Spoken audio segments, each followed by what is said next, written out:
level of the language in which the question is going to be asked. Because see, for an educated person, I would like to fill the form myself, know what is being asked, what's the idea behind what's being asked to.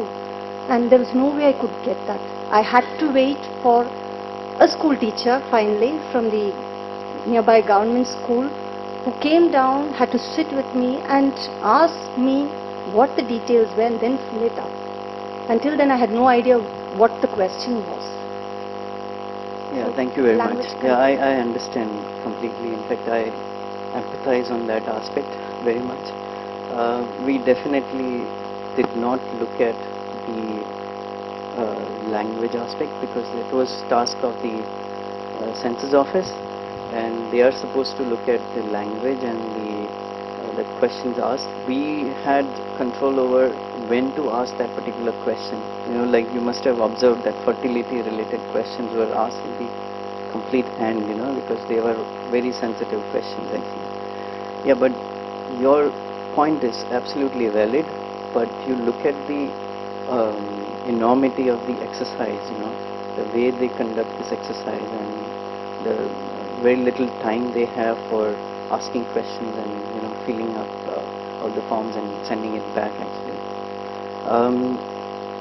There are other issues with language, that official language, how official language is spoken, what are the terminologies, you know. I've sat with them, so I know how they, when they put one word, they would just refer 10 different books and manuals and other things and then put in all those things. But it is easy to say that you know, he could not understand, but then official language is, that is the way, you know, official language operates actually.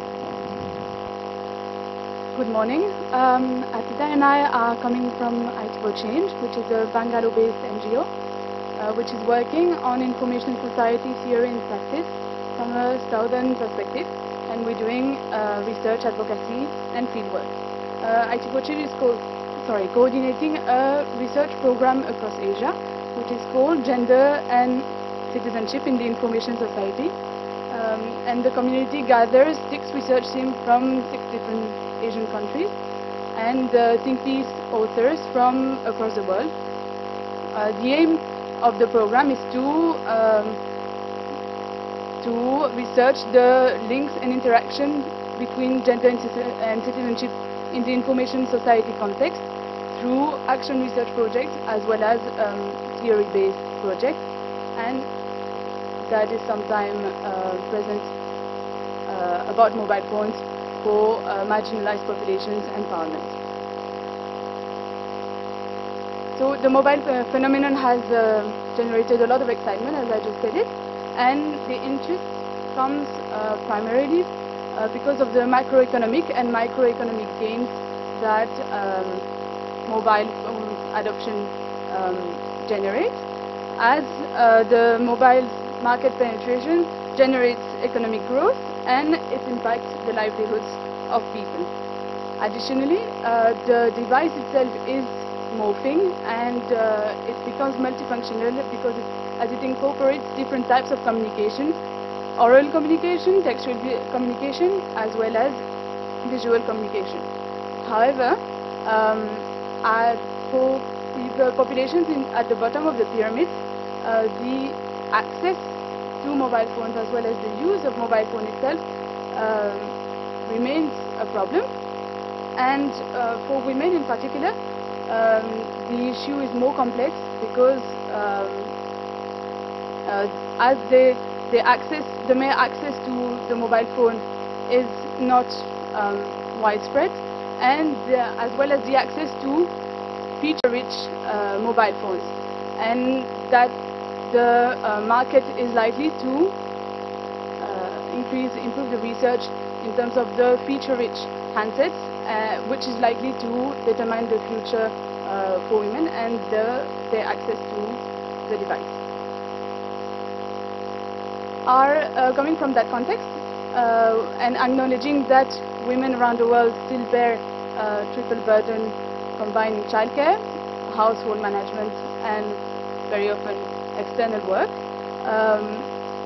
our presentation is locating within located within a framework that wishes to explore the ways in which mobile phones can be used to realign three powers in a way that would empower marginalized women.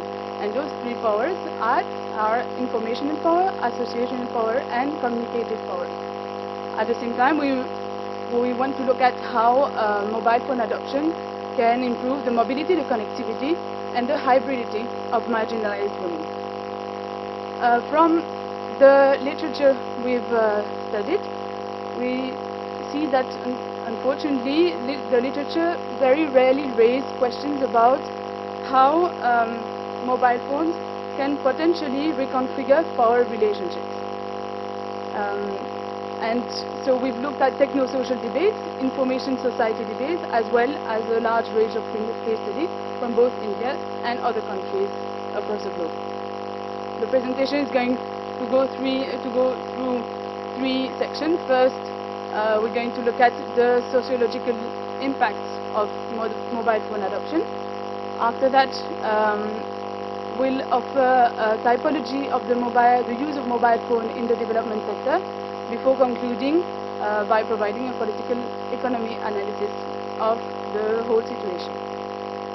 And first, starting with the sociological shift, of course the social impacts of mobile phone adoption have been widely studied, and